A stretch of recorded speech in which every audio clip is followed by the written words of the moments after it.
Jadi hubungan pasir dan Kutai itu sebenarnya tidak terlalu harmonis Tidak ya. harmonis. Sebagai apa namanya, sejak kedatangan Belanda pada tahun 1635 lewat Kesultanan Banjar ke Kesultanan Kutai. Nah, Oke, kebetulan oke. hubungan Kesultanan Banjar dan Kesultanan Pasir juga tidak terlalu baik ya Iya, waktu iya, itu. iya, iya. Kita harus tahu sebenarnya sejarah tanah IKN. Kan Oke. banyak yang tidak tahu sejarah tanah IKN itu dan memang ini kesempatan saya untuk mengenalkan kepada halayak Iya. bahwa IKN itu punya sejarah sendiri dan punya peradaban sendiri. Ini kalau dibikin seminar, Pak. Lain kali kalau Bapak bikin seminar undang saya, Pak. Menarik karena sebagai pendatang, sebagai bukan orang sini, sejarah sejarah Kutai sebagai kerajaan tertua di Indonesia, Iya, Pak. Ya, seperti sampai yang bilang tadi, awalnya dari Kaltim, pada akhirnya kembali ke baik Kaltim. aktif. Ya, Itu, narasi dari asal kembali ke ya. asal.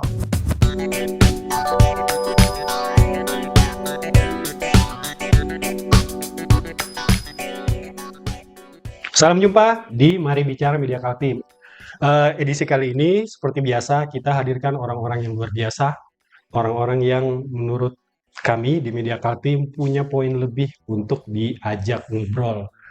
Ini namanya mungkin kalau orang bagi banyak orang, teman-teman media atau orang yang berkecimpung di pertambangan, nggak asing lagi nih sama Bapak Arwanto. Kebetulan beliau ini kepala dinasnya, kepala dinas SDM Kaltim, Pak ya. Iya, Ya, apa kabar Pak? Gimana kabarnya, sehat Pak? tentunya sehat dan bersemangat ya. Semangat Pak ya. Iya. Nah, yang menarik, kami bahas kali ini bukan soal tambang gitu ya, karena ternyata ada sisi menarik dari Pak Bambang ini. Pak Bambang ini mungkin kita flashback lagi ya. Pak Bambang ini nulis buku Aji Galeng. Ini pernah dirilis di IKN Pak ya? Kayak Di IKN, belum lama sih di IKN. Nah, siapa sebenarnya Aji Galeng ini? Dan kenapa sih Bambang ini yang sudah punya posisi sangat-sangat nyaman di SDM, kok mau nulis buku? Dan tadi sudah cerita dengan kita, prosesnya lumayan panjang Pak ya, memang 3 tahun ya, 3 tahun. 3 tahun. Dan itu tidak murah Pak ya, Tidak murah. tidak murah. Biaya, biaya sendiri ya. Biaya sendiri hanya untuk ini. Kenapa? Nah, itu nanti yang kita omongin karena ternyata ada latar belakang keluarga yang harus dilestarikan, ada latar belakang budaya yang harus dilestarikan, dan ada unsur menarik bahwa sebenarnya Aji Galing ini erat kaitannya sama IKN. Seperti apa? Ya sudah, kita obrolin aja langsung. Gimana Pak? Pak, kita ini pengen tahu. Tunggu dulu Pak. Ini baju Kutai, baju Pasir Ini atau baju pasir ya. baju Pasir? Baju pasirnya naga squid ya. Artinya apa ini Pak? Itu Ya, maksudnya apa? ya, ini kan lambang Kesultanan Pasir itu ada naga Oke, kembar ya. oke. Jadi yang pakai itu hanya Ya, keturunan. keturunan. Nggak boleh pakai Pak ya? Boleh lah ya kan. Oke, kita flashback dulu sedikit. Sebenarnya Pak Bambang ini awalnya siapa sih sebenarnya Pak Bambang ini? Kita pengen tahu. Pak Bambang ini kan keturunan, Ya. masih keturunan bangsawan ya, masih keturunan dari biru kalau kita bilang. Nah, maksudnya keturunannya itu dari sisi mana? Terus kenapa tiba-tiba langsung belok pengen nulis soal sejarah? eh, Kalau saya bilang ini masih bersinggungan antara sejarah Kutai dan Pasir. Pasir ya. Monggo Pak, seperti apa? Oke. Eh, saya menulis buku Aji Galeng ini karena saya ingin mengedukasi semua pihak ya. Jadi bahwa eh, kita harus tahu sebenarnya sejarah tanah IKN. Oke. Kan banyak yang tidak tahu sejarah tanah IKN itu dan memang ini kesempatan saya untuk mengenalkan kepada halayak bahwa IKN itu punya sejarah sendiri dan punya peradaban sendiri. Ini penting. Jadi kalau dalam bahasa saya bahwa sejarah Kalimantan Timur itu sejarah Nusantara itu berasal dari Kalimantan Timur dan kembali lagi ke Kalimantan Timur. Ya, dari asal kembali ke asal. Karena kita tahu bahwa sejarah bangsa ini itu dimulai dari Kesultanan Kutai di Kalimantan Timur di abad keempat, dan kemudian sejarah Indonesia baru itu dimulai di Kalimantan Timur kembali sejak Presiden Jokowi menetapkan Ibu Kota Nusantara baru pada tanggal 26 Agustus 2019, kemudian dikukuhkan kembali oleh Presiden Prabowo dengan Perpres 79 2025. Dan ini memberikan narasi kepada kita bahwa sejarah itu berasal dari Kalimantan Timur dan kemudian kembali ke Kalimantan Timur. Dan ini memberikan isyarat kepada kita bahwa tanah IKN itu punya peradaban dan sejarah yang kuat, sehingga secara metafisik dia bisa menarik sejarah itu kembali ke Kalimantan Timur. Nah, ini yang paling penting ya, poin pentingnya bahwa tentunya kita harus mengetahui siapa sih tokoh yang paling berperan penting dalam sejarah IKN tadi. Nah, ini kebetulan tidak banyak yang tahu begitu. Dan kemudian saya mencoba menulis beliau tokoh ini karena saya sendiri adalah keturunan kelima dari beliau ini ya. Jadi Keturunan kelima dari Aji Galeng dari ini. Aji Galeng ini ya. Oke, oke. Oke. Jadi kalau dalam tulisan saya menulis bahwa ini tanah IKN ini adalah sebenarnya ruang diplomasi dari sejarah antara Kesultanan Pasir dan Kesultanan Kutai Ya. dalam melawan penjajahan Belanda. Ya. Kita tahu pada setting penulisan sejarah ini di tahun 1700 sampai 1900 awal, kita tahu bahwa eh, itu sangat erat sekali hubungan antara Kesultanan Pasir dan Kesultanan Kutai karena memang sejak Sultan Kutai yang 14, ke-15 dan ke-16 itu beristrikan putri dari Kesultanan Pasir. Jadi sangat erat hubungannya. Dan itulah kemudian timbul istilah tanah hadiah perkawinan. Ya, Tanah hadiah perkawinan. Ya.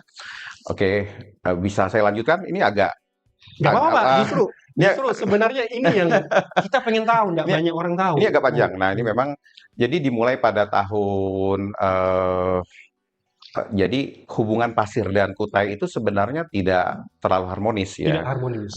Sebagai apa namanya sejak kedatangan Belanda pada tahun 1635 lewat Kesultanan Banjar ke Kesultanan Kutai. Nah, kebetulan hubungan Kesultanan Banjar dan Kesultanan Pasir juga tidak terlalu baik ya waktu itu.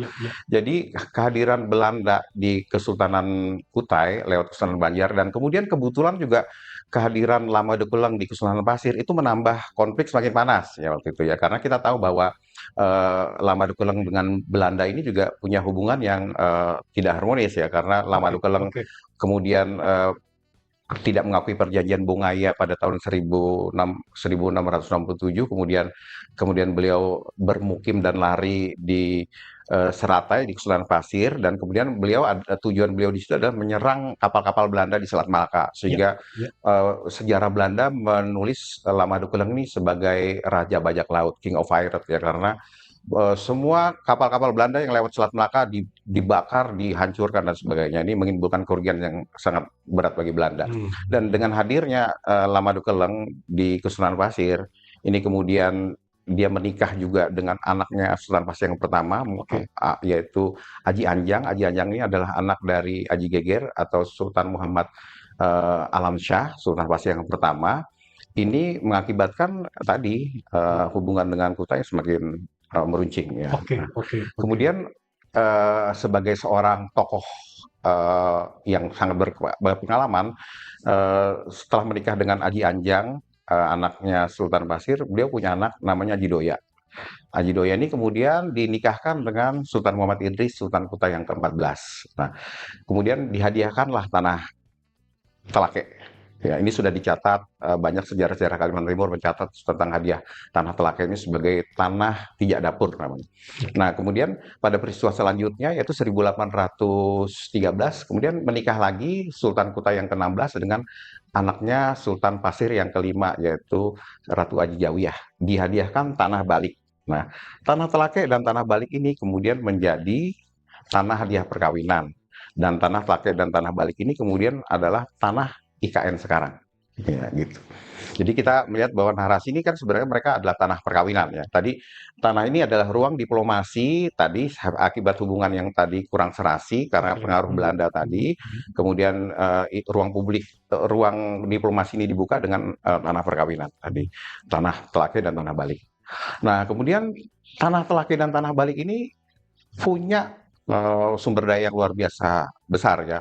Cengkeh, kemudian di situ ada juga rotan, di situ juga ada yang paling banyak ada yang sudah sampai dijual sampai ke luar negeri, ke Kedah, Temasek dan Celebes itu adalah sarang burung ya. Di situ ada sarang burung di Gunung Parung, Belatot, gajah besar dan gajah kecil. Nah, ini banyak sekali pencurian waktu itu setelah diserahkan kepada menantunya. Kemudian Sultan Ibrahim Alam Shah ini mengatakan kepada suaminya, tolong sarang burung dijaga karena kalau dicuri itu tidak memberikan penghasilan kepada Kesultanan Pasir gitu. Nah, kemudian ini segera surat tertulis dari mertuanya ini kemudian segera ditindaklanjutin oleh Sultan Salihuddin ya dengan membentuk Panglima Sepengan Raja. Ya, pada tahun 1819 dibentuklah Panglima Raja, dan yang diminta jadi panglimanya adalah Aji Galeng waktu itu. Nah, karena Aji Galeng ini memang sangat terkenal dari muda dia sakti ya. Aji Galeng ini adalah keponakan dari Sultan Salahuddin Oh, ya. memang masih dari lingkungan Iya, istana juga iya, masih. dia Oke, ponakan, masih oke, ponakan ya. ponakan. Oke. Dan beliau ini sebenarnya adalah bangsawan keturunan Pasir dan Kutai ya tadi. Oke, iya, Karena iya, iya, iya, iya. nenek beliau Aji Galeng ini adalah anak dari Sultan Muhammad Idris, Aji Rebati, Hmm, kemudian kakek beliau Aji Pati ini adalah cucu daripada Ratu Agung, anaknya Aji Geger Sultan Pasir yang pertama. Jadi memang ini adalah perkawinan bangsawan Pasir dan Kutai, dan hmm, memang Aji Galeng ini tepat kalau dianggap tepat kalau dia selain dia sakti, dia juga adalah bangsawan tadi perkawinan antara Kesultanan Pasir dan Kesultanan Kutai memang hmm. sekalian dengan narasi tadi bahwa ini adalah tanah hadiah perkawinan gitu ya. Oke. Nah, Hmm, jadi pada saat dibentuk Pangeran Raja ini pada tahun 1819 itu kemudian Aji Galeng itu menumpas pencurian-pencurian sarang burung tadi ya tadi. Jadi karena beliau sakti dan memang namanya Pangeran Raja tapi hampir 200 orang pasukannya itu adalah pasukan Bugis ya. Kita tahu tadi bahwa kenapa Bugis ya, kita tahu bahwa tadi bahwa Lamadukeleng ya, hmm, itu adalah mertua daripada Sultan Muhammad Idris, dan anak beliau Haji Imbut itu dari kecil sampai besar kan tinggalnya di Sengkang Wajo ya. maju. Jadi seperti itu. Jadi memang selalu ada hubungan seperti yang saya bilang tadi, cerita ini adalah cerita mengenai bagaimana diplomasi kesultanan-kesultanan ini melawan penjajahan Belanda ya. Jadi dengan pernikahan tadi. Cerita anu Pak, romantisme Ya, diplomasi. romantisme tanah perkawinan dalam melawan penjajahan Belanda. Nah, jadi singkat cerita, kan seperti disampaikan tadi oleh eh, Sultan Ibrahim Alamsah, Hmm, ya, mertua dari Sultan Salahuddin, bahwa tanah ini yang diberikan tanah balik ini, dia punya kekayaan alam yang luar biasa. Dan ini juga diincar oleh pasukan Inggris ya. Pada tahun 1820 itu pasukan Inggris itu mendarat di Muara Pahu menyusuri kebun rotan milik raja sampai turun ke bawah dan bertemu dengan tadi sarang burung tadi, parung, belatat, gajah besar, gajah kecil, dan banyak sarang burung di sana.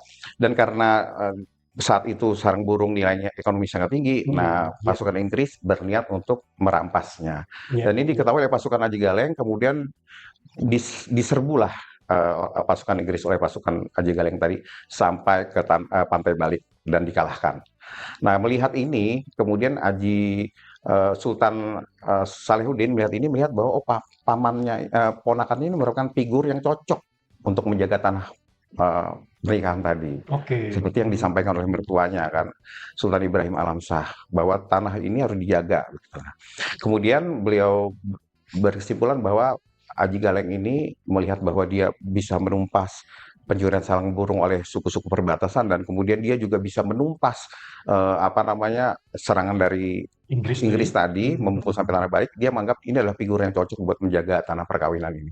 Jadi kemudian pada tahun 1821 itu kemudian ditabalkanlah Aji Galeng ini sebagai Panembahan di Telakai Balik dengan yang berpusat di Lembakan. Jadi dari cerita ini kita lihat bahwa sebenarnya sejak 1821 itu memang sudah ada peradaban dan pemerintahan di situ. oke. Nah, jadi pada saat itu 1821 dan 1822 itu sudah dibuat pemerintahan ya, ada dua adipati di situ ya, Adipati Sebakung di Tanah Telake dan Adipati Sepaku di Tanah Balik. Adipati Sepaku waktu itu adalah Aji Jaya, dan Adipati Sebakung waktu itu Aji Muda. Nah, jadi sudah dibuat pemerintahan ya di Oke, situ. Dan iya. jadi, nah kemudian cerita ini berlanjut lagi bahwa pada tahun 1825 kemudian karena memang nilai ekonomi sarang burung tadi sangat tinggi ya. Nah, itu 1825 Belanda tahu hal ini, jadi kemudian datang merebut ya, Oke, iya. ke Sepaku merebut, kemudian dengan kapal-kapalnya masuk ke Sungai Sepaku, dan di sana masih cerita rakyat masih bisa dilihat bahwa ada makamnya Haji Sumegong kan di dekat kapal Belanda yang tenggelam ya di Sungai Sepaku itu. Nah, dari apa namanya dengan kedatangan Belanda pada tahun 1825 ini kemudian Aji Galeng menumpasnya, kemudian dia berhasil merusak 14 kapal Belanda. Itu peperangannya terjadi selama 93 hari. berhasil memukul mundur pasukan Belanda dan dimenangkan oleh Haji Galeng waktu itu. Nah, memang cerita ini setting cerita ini terjadi pada saat peperangan Kesultanan Kutai melawan Belanda, yaitu kita tahu bahwa kemudian Sultan Salahuddin kemudian menyerah dengan Belanda pada tahun 1844 dengan menandatangani perjanjian Tepian Pandan dan Sepaku masuk ke dalam perjanjian itu. Tapi ternyata perlawanan terhadap Belanda tidak pernah Tidak padam, tidak padam di situ, walaupun walaupun sudah ada Kesultanan proses menyerah itu. penyerahan Kesultanan Hmm, Kutai waktu itu dengan perjanjian Tepian Pandan, tetapi Sepaku tidak pernah menyerah. Nah, energi ini yang kita lihat ya bahwa hmm. wah ini kemudian walaupun sudah menyerah 1880 kedatangan Belanda kembali untuk merebut Sepaku, merebut sarang burung itu kembali diserang, kembali mendapatkan perlawanan dari Aji Galeng yang saat itu sudah sangat sepuh dibantu oleh cucunya yang namanya Aji Semeggong. Aji Semeggong ini masyarakat Sepaku mengenalnya sebagai Panglima Jagatua, ya Panglima Jagatua dan makamnya ada di Sukaraja Sepaku itu.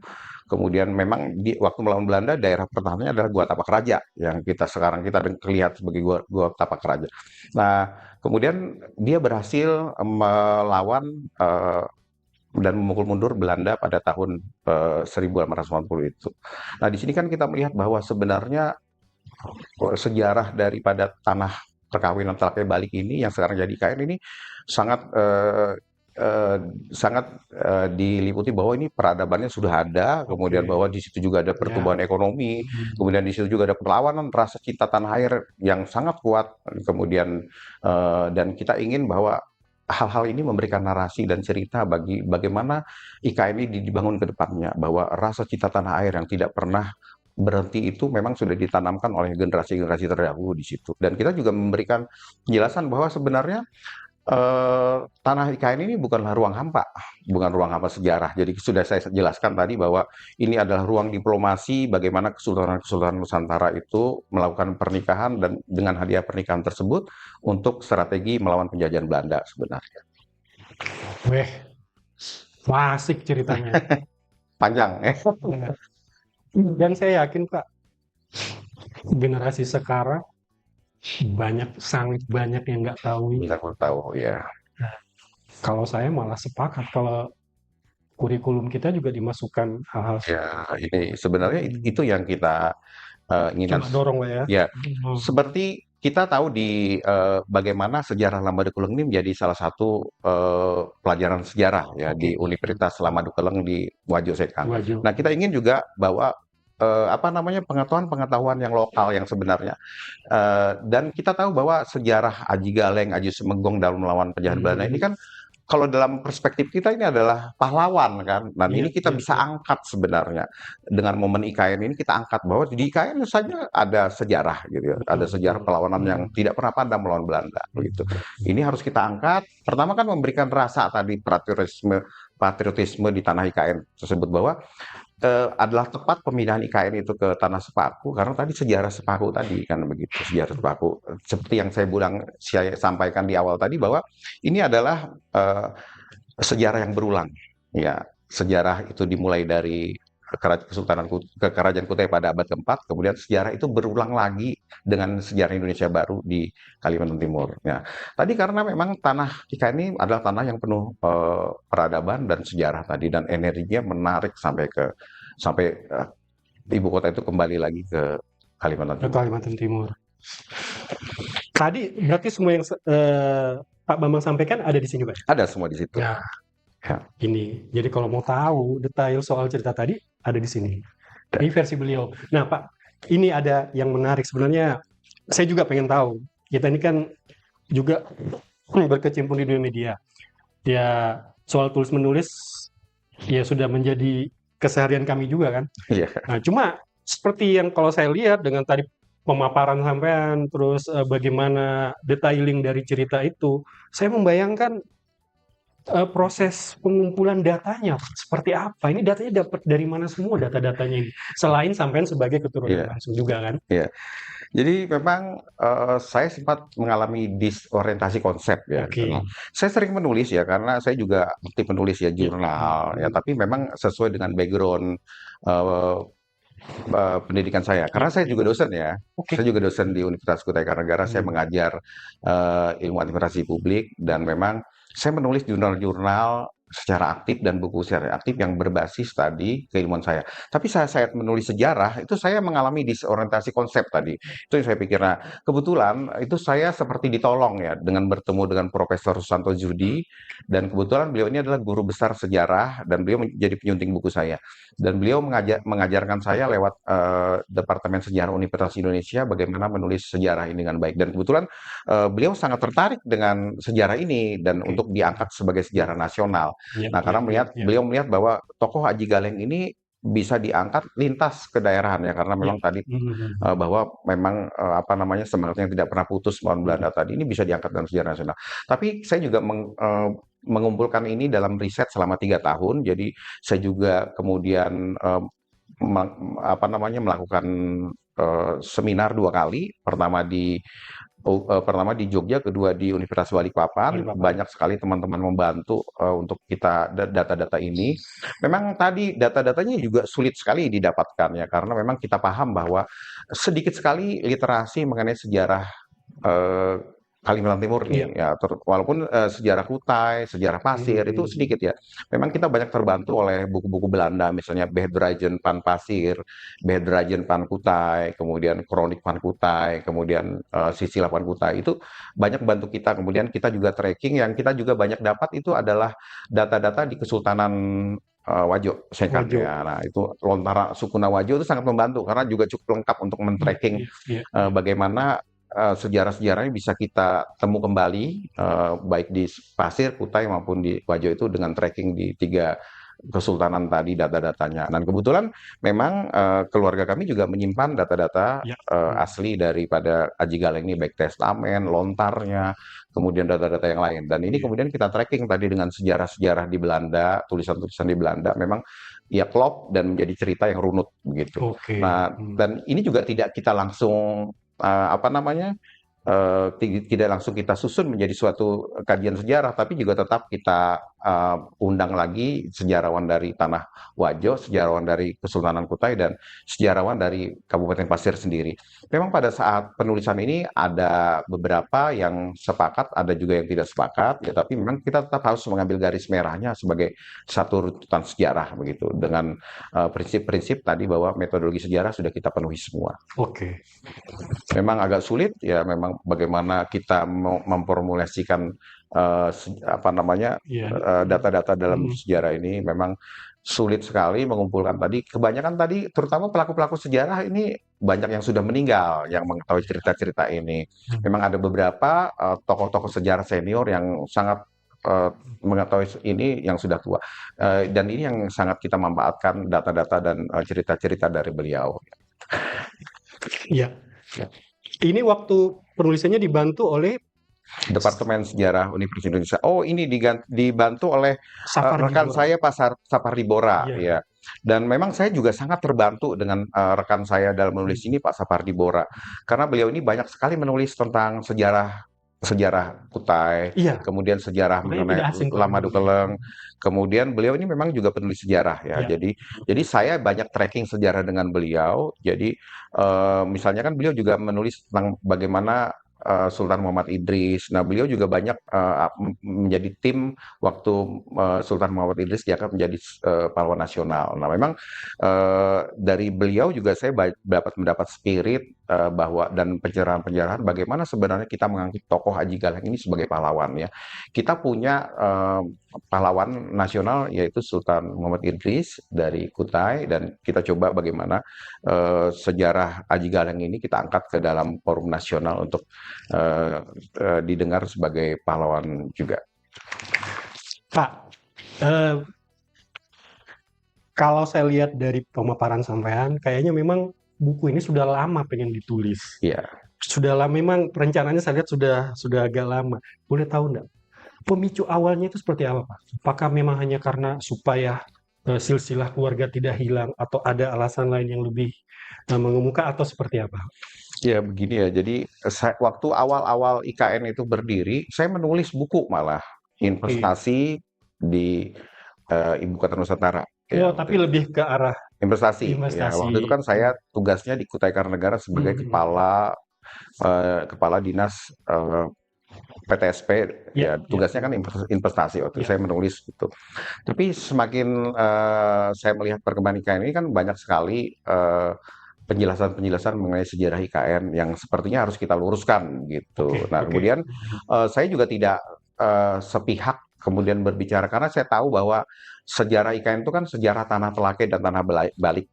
Itu artinya sejarah keluarga kami begitu. Karena kami punya silsilah di tanah Betul, Telake dan betul, tanah Balik betul, betul, itu. Dan betul. kalau misalnya kita tracking tadi itu akan nyambung karena memang dari Kesultanan Pasir itu ada apa namanya silsilah ada 6 wilayah adat dan wilayah Telake ini adalah yang memiliki sejarah pernikahan dengan Kutai. Nah, Ya, ya. nah Mhm. kita tahu bahwa ini adalah sejarah tanah pernikahan yang seperti saya sampaikan tadi dan saya mencoba untuk merunut sejarahnya. Ya, Dan saya juga tidak sembarangan ya karena saya juga menggandeng Universitas Indonesia untuk bagaimana memformulasikan sejarah ini begitu. Jadi karena ini sejarah nasional kita juga ingin supaya ini runut dan benar begitu, oke, tidak oke. berdasarkan klaim-klaim sepihak saja. Mhm. Nah, memang dalam perjalanannya kita menemukan banyak sekali apa namanya eh, penjelasan-penjelasan yang berbeda mengenai hal ini.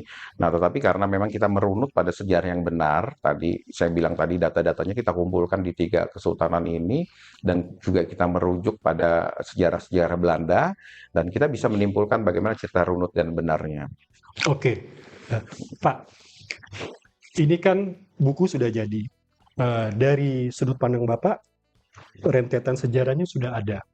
Sebenarnya, apa lagi yang mau dicapai sama Pak Bambang? Mas, Apakah karena begini, setahu kita, soal Kutai ini hanya kita bisa tahu dan kita kita bisa lihat langsung pada saat upacara era 17-an, erau, hanya sebatas di situ. Kita jadi pelaku perayaannya, tapi kita nggak tahu latar belakang dan sejarahnya. ya. Nah, sebenarnya apalagi sebenarnya yang ingin dicapai sama Pak Bambang Oke, lewat jadi soal budaya ini? saya sering bertemu ya karena juga saya di pemerintahan, bertemu dengan teman-teman dari pusat, kemudian dia misalnya membangun misalnya dari Kementerian Lingkungan Hidup, mereka itu Mhm. membuat sejarah di sana, membuat wisata di sana namanya Gua Tapak Raja. Buat apa kerja? Nah, Oke. tapi dia tidak mengerti sejarahnya Gua Tapak Raja itu seperti apa, begitu Mhm. ya kan? Nah, ini kan aneh bahwa sejarah itu kan sebenarnya memberikan ruh Iya. bagi pembangunan. Nah, Mhm. karena kita lihat bahwa cerita ini, cerita-cerita yang saya angkat ini adalah cerita bagaimana Aji Galeng, bagaimana di sini kita lihat bahwa ini adalah bagaimana diplomasi kerajaan Nusantara tadi dengan perkawinan tadi, kemudian itu ada strategi melawan penjajahan, bagaimana rasa patriotisme yang tidak pernah Mhm. selesai dan tidak pernah Mhm. berakhir, cinta tanah air yang tidak bisa ditawar-tawar, bagaimana membangun kohesi sosial tadi. Kita tahu bahwa tadi ada Bugis, ada Pasir, ada Kutai, bagaimana membangun kohesi sosial yang kuat tadi dalam melawan penjajahan itu kan bukan hal yang ringan. Dan ini saya ingin ini menjadi ruh dan narasi bagi pembangunan IKN ya. Jadi pembangunan IKN itu sebenarnya juga tidak perlu mencari jauh-jauh, pahlawan tuh ada di sekitar Oke. kita gitu ya. Oke. Jadi pahlawan itu yang memberikan narasi bagi pembangunan IKN ke depannya. Mhm. Dan ini juga memberikan narasi bagi generasi ke depannya, generasi muda semua bahwa perjuangan melawan penjajahan itu tidak terjadi di misalnya di Jawa Tengah, Pangeran Diponegoro, Oke. tidak terjadi Mhm. yang kita hafalkan sejak SD, tetapi di tempat kita sendiri itu Ada. ada dan kita tidak mengetahuinya. Ini yang perlu diangkat. Misalnya kita tahu sejarah Fatahillah dalam melawan Portugis itu kemudian membentuk Batavia dan jadi Jakarta sekarang. Tapi kita juga harus tahu bahwa ternyata di IKN sekarang itu ada sejarah perlawanan melawan Belanda. Nah, ini yang ingin memberikan narasi bagi generasi muda bagaimana membangun rasa cinta tanah air. Itu yang lebih penting sebenarnya Oke. daripada yang ingin kita angkat. Mhm. Selain itu juga kita ingin bahwa ini adalah sejarah IKN. Jangan sampai sejarah IKN itu hilang gitu karena penggusuran-penggusuran daripada apa namanya daripada lambang-lambang sejarah itu sendiri. Misalnya kan di situ ada makamnya Haji Sumegong. Mhm. Nah, dulu itu mau digusur ya, cuman saya sempat bicara Iya, iya. dan Mhm. saya Mhm. bicara lewat koran dan kemudian Iya. itulah yang kepentingannya. Kalau tidak digusur, saya sudah bicara. Akhirnya kan ini sekarang dijadikan dilokalisir sendiri, walaupun dia Mhm. terkepung dari pembangunan-pembangunan. Iya. Nah, Mhm. ini yang memberikan narasi bahwa ini harusnya menjadi spirit bagi KN, lambang tadi. Kalau Hari Pahlawan nggak perlu lah jauh-jauh cari pahlawan, Iya. karena di IKN itu ada pahlawan sendiri gitu. Hmm. Ya, dan yang sudah saya ceritakan bahwa perlawanannya melawan penjajahan tidak pernah padam, dan itu tidak pernah bisa dinilai dengan apapun. Rasa cinta tanah air itu ingin kita sampaikan sebagai keturunannya. Saya ingin bercerita begitu karena ya tadi ini penting, ya penting bagi membangun apa namanya, membangun eh, spirit bagi pembangun IKN tadi ya. Semuanya, bukan cuma IKN, buat kita semua generasi muda, kita lebih paham mengenai sejarah daerah lain, tapi kita tidak paham mengenai bagaimana sejarah kita sendiri. Dan ini saya ingin memberikan, ya tadi kebetulan tadi yang seperti saya sampaikan saat saya mengambil data ini, memang eh, yang mengetahui cerita sejarah lisan ini sudah tidak banyak karena banyak yang sudah meninggal. Nah, ini pentingnya menjelaskan dalam satu buku supaya sejarah itu tidak hilang. Dan kemudian saya juga sudah datang ke makam-makam bersejarah ini, ya. Kemudian saya juga menceritakan itu, yang saya menceritakan bahwa jalan saya kan melewatin makamnya bapak beliau ini ada di Lemiang namanya. Lemiang itu dulu kan daerah Kesultanan Kutai. Nah, ayah beliau ini namanya Aji Pangeran Kuning, dalam bahasa pasirnya Aji Pangeran Lemit. Ini di Lemiang. Lemiang itu dulu adipati, daerah Kadipaten Sultan Kutai, di Kesultanan Kutai, dan sekarang itu daerah itu sangat terisolir. Makamnya sekarang rusak. Makamnya rusak, dan saya ingin menjelaskan bahwa ini harus dipertahankan karena ini adalah narasi sejarah IKN gitu ya. Iya, iya, Nah, iya, rusak, iya. jangan rusak jalan ke sana saja tidak ada, listrik tidak ada. 80 tahun Indonesia merdeka itu tidak ada listrik dan jalan. Saya sampaikan kepada Pak Gubernur, makanya kemudian Pak Gubernur akan membangun jalan Sotek Bongan. Iya. Nah, itu ya, ini karena saya juga melaporkan ke beliau waktu itu. Ya, karena sejarah itu dari sana, ya sejarah itu dari sana. Oke. Ya, ini memang harus diangkat ya tadi sejarah tadi, untuk memberikan spirit kepada generasi muda bahwa eh, kita harus memahami sejarah patriotisme di daerah kita sendiri. Oke. Weh, menarik ya. Saya serasa dengar ceritanya itu. Oke. Iya, Pak Haji. Buku sudah. Ya, Jadi pejabat sudah. Ada hal yang sebenarnya pengen Pak Bambang capai lagi, kira-kira Pak? Masih dalam lingkungan Bapak sebagai keturunan dari Aji Galeng dan juga Bapak sebagai salah satu abdi negara. begini ya. Jadi sebenarnya pencapaian kita itu adalah apabila kita punya banyak manfaat bagi orang lain. Nah, itu ya.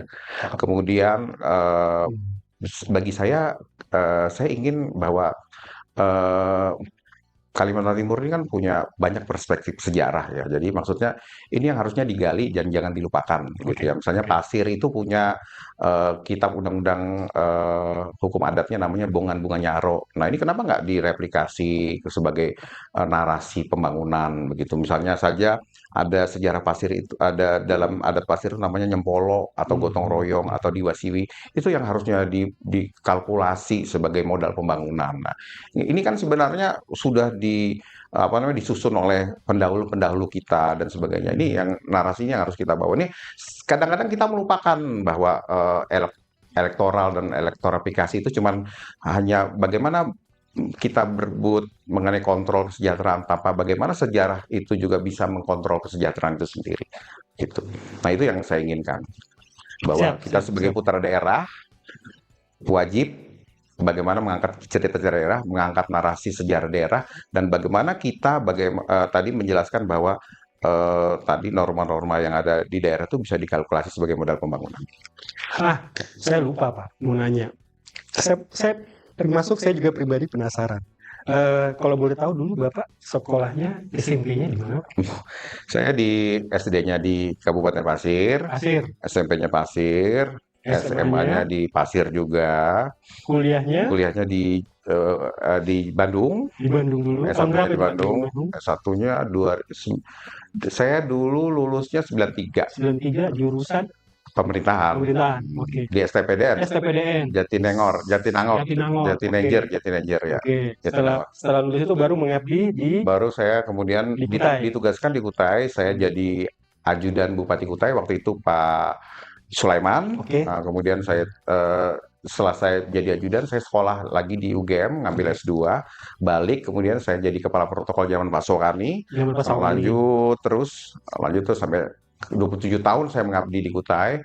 Kemudian saya kemudian memutuskan untuk bidding ke provinsi dan kemudian tahun lalu saya di Percaya. provinsi sebagai kepala dinas energi dan sumber daya mineral. Oke, ya itu ya Pak Bambang ya, rekam jejaknya Ya, ya. dan kemudian ya sebelum itu saya juga ngambil S3 di GM waktu itu kan ya. S3 jurusannya tuh Jurusannya dulu ekonomi politik. ekonomi politik. Kebetulan saya banyak menulis tentang bagaimana ekonomi politik pertambangan waktu itu. Dan Sesuai bidangnya, sesuai Pak, ya. bidangnya sekarang saya di pertambangan. Iya. Ya. Oke, ya pas ya mana? Kameranya sini ya. Oke, siap. Itu tadi bincang kita tidak lama, tapi muatannya menurut saya sangat-sangat padat. Sebenarnya ini kalau dibikin seminar, Pak. Lain kali kalau Bapak bikin seminar undang saya, Pak. Menarik karena sebagai pendatang, sebagai bukan orang sini, sejarah Kutai sebagai kerajaan tertua di Indonesia, Iya. Pak. Itu sampai yang bilang tadi, awalnya dari Kaltim, pada akhirnya kembali ke Baik, Kaltim. ya, narasi dari asal kembali ke Iya. asal. Kita kan tahunya memang pahlawan ya dari Jawa ya, karena memang itu yang dikenalkan ke kita Iya. lewat pelajaran sekolah. Nah, mungkin kita berharap tokoh-tokoh lokal ini, tokoh-tokoh dari Kaltim ini justru bisa lebih dikenal oleh Betul. generasi sekarang, ya bisa dikenal sama anak-anak muda sekarang, bagaimana perjuangan mereka. Dan ya seperti yang sampai bilang, menjadi bagian dari perjuangan untuk pengembangan IKN ke depan. Iya. Oke, Pak, ini kita sudah sampai di akhir. Saya pengen dapat, kalau kita bilang itu apa, Pak? Bahasa kerennya itu closing statement, Pak. Iya. Ya, jadi setiap tamu kita selalu minta itu. Boleh Pak, kita minta closing statement-nya Pak. Silakan Pak Bambang. Oke. Jas merah, jangan lupakan sejarah karena sejarah akan berulang. Ya. Dari asal kembali ke asal. Sejarah dimulai dari Kalimantan Timur dan sekarang kembali ke Kalimantan Timur. Jangan lupakan sejarah. Sejarah bisa mengkalkulasi masa depan kita. Siap. Terima kasih. Merinding saya loh. Terima kasih Pak Bambang. Ya, oke. Terima kasih. Ya. Kesempatan berikutnya kita akan ketemu lagi. Oke, demikian ya episode Mari Bicara kita hari ini. Lumayan berat. Biasanya kita hahihi. Ini lebih panjang. Jadi kita hahihi Pak. Untung saya hafal ya bukunya. Saya tadi memang nggak mau potong karena memang saya pengen tahu. Oh iya. Pengen tahu langsung dari Pak Bambang seperti apa sih sebenarnya ceritanya, dan memang sangat-sangat menarik. Oke, sampai jumpa di episode selanjutnya. Assalamualaikum warahmatullahi wabarakatuh. Salam.